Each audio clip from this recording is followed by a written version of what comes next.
Salut à tous et bienvenue sur Diamond Digital. Dans les laboratoires précédents, nous avons configuré un serveur DHCP directement sur un routeur. Mais dans les entreprises, le serveur DHCP se trouve souvent sur un réseau différent. Dans cette situation, les clients ne reçoivent plus automatiquement des adresses IP. Pourquoi? Parce que les requêtes DHCP sont des broadcasts et qu'un routeur ne transmet pas les broadcasts. Heureusement, Cisco propose une solution appelée DHCP Relay ou IP Helper Address. Dans ce laboratoire, nous allons comprendre le problème puis le résoudre. C'est parti. J'ai déjà mis en place les équipements. Maintenant, je peux les démarrer en même temps. C'est bon. Ils sont tous démarrés. Je peux aussi démarrer la console de tous les équipements. Je clique là-dessus. C'est bon. Après avoir démarré la console, on va commencer notre configuration sur R1 d'abord. Je clique sur R1. Je mets sur conft, entrée. Maintenant, je sélectionne l'interface qui part vers le réseau, c'est-à-dire F0/0.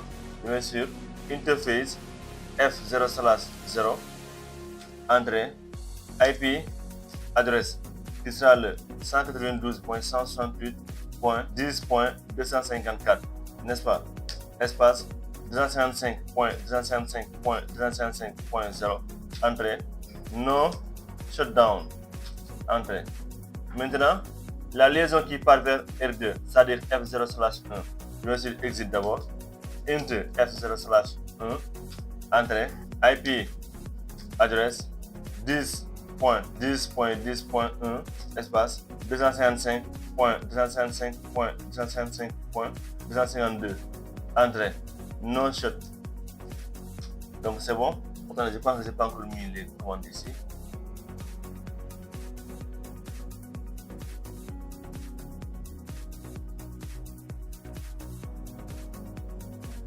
Donc sur R1, on a déjà mis le point 1 ici. Là, on va choisir le point 2.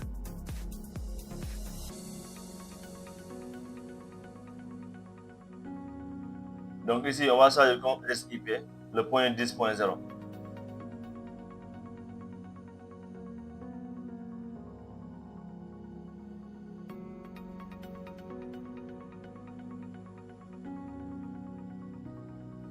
C'est bon. Voilà, je continue ma configuration. J'ouvre la console encore une fois. J'ai fini la configuration sur R1. Je pars en R2 maintenant. Attendez, je mets sur Write pour insérer la configuration. Write comme ça. Voilà, c'est bon. J'ai inséré la configuration. Je clique sur R2. Donc,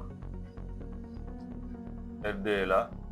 Je fais comme ça. Je bouge un peu. Donc, je fais comme ça. Voilà. Pour R2, je mets sur conft, entrée, interface, F0/1, entrée, IP adresse 10.10.10.2, espace 255.255.255.252, entrée, no shutdown. Voilà, c'est bon. Maintenant, il y a l'autre interface qui n'a pas d'équipement, mais on doit aussi le configurer pour que l'autre aussi puisse avoir une adresse IP. Je vais sur Exit, Interface, F0/0 comme ça, entrée, IP, adresse, qui sera le 192.168.100.254, espace 255.255.255.0, entrée, no shutdown. Voilà, do write pour insérer la configuration. C'est bon. Après avoir inséré la configuration, je retourne sur R1, comme ça, je vais sur conft, entrée, IP, route, espace 192.168.100.0, espace 255.255.255.0, espace 10.10.10.2, entrée. Je fais la même chose pour R2 aussi. Je clique sur R2, voilà. Attendez, j'enregistre la configuration. Où est R1? Do write. Voilà, c'est bon. Je clique sur R2. Là aussi, je me fais exit d'abord. IP, route, espace 192.168.10.0, espace 255.255.255.0, espace 10.10.10.1, entrée, do right. Voilà, j'ai configuré les routes sur les deux routeurs, n'est-ce pas? Maintenant, sur R2, c'est là où j'ai fait la configuration du serveur DHCP. C'est pour cela que j'ai configuré l'autre interface. Maintenant, je commence par l'exclusion des adresses IP avec la commande IP DHCP comme ça, exclude. Je tabule, je mets sur 192.168.10.1 espace 192.168.10.20. Donc de 1 à 20, ces adresses IP là seront exclues. Entrée. Je crée le pool avec la commande IP DHCP pool. Pour le nom du pool, je l'appelle Diamond. Entrée. Network espace 192.168.10.0 espace 255.255.255.0 entrée. Default router qui sera le 192.168.10.254 entrée. Et enfin DNS serveur qui sera le 8.8.8.8 entrée aussi. C'est bon. Do right pour entrer la configuration. Voilà. Maintenant, je vais cliquer sur le PC1 pour voir si vous recevez une adresse IP ou pas. Je clique sur PC1, je vais sur IP DHCP, entrée. Voilà.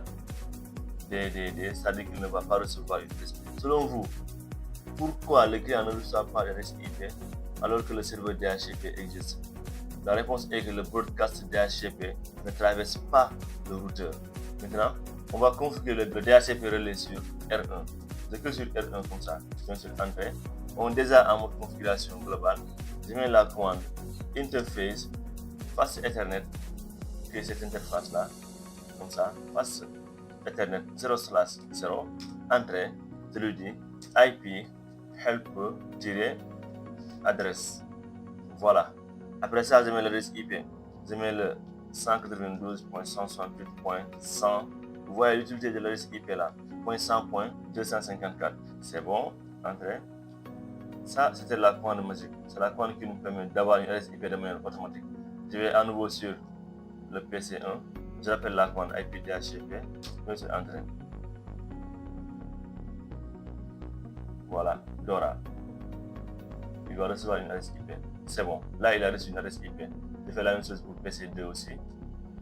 PC2 qui est là. Voilà. IP DHCP. Entrée. Dora là aussi. Il reçoit une adresse IP de manière automatique. Maintenant, sur notre routeur R2, je vais mettre la commande do show DHCP comme ça. Binding.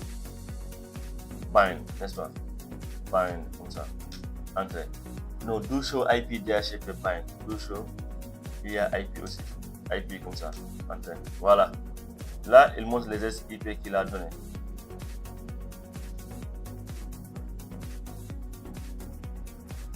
IP DHCP. Entrée sur PC2 aussi. Voilà, je l'avais oublié. Le PC2 aussi a reçu une adresse IP. Maintenant, attendez. Ça est là. Je rappelle la commande. Do show IP DHCP binding. On verra deux adresses IP ici. 21 et 22. Voilà, 21 et 22. Ça dit qu'il a donné deux adresses IP via DHCP. Donc, c'était ça pour le cours d'aujourd'hui. Dans ce laboratoire, nous avons appris à comprendre pourquoi le DHCP échoue entre réseaux, configurer un serveur DHCP distant, utiliser DHCP relais, configurer IP helper adresse et vérifier les baux d'adresse IP. Nous venons de découvrir une technologie très utilisée dans les infrastructures professionnelles. Dans la prochaine vidéo, nous allons réaliser un projet complet combinant DHCP, VLAN, router on stick, DHCP relais, comme dans un véritable réseau d'entreprise. Si cette vidéo vous a aidé, n'oubliez pas de liker, partager et vous abonner à Diamond Digital. Merci d'avoir regardé et à très bientôt pour la suite, Inch'Allah. Ciao.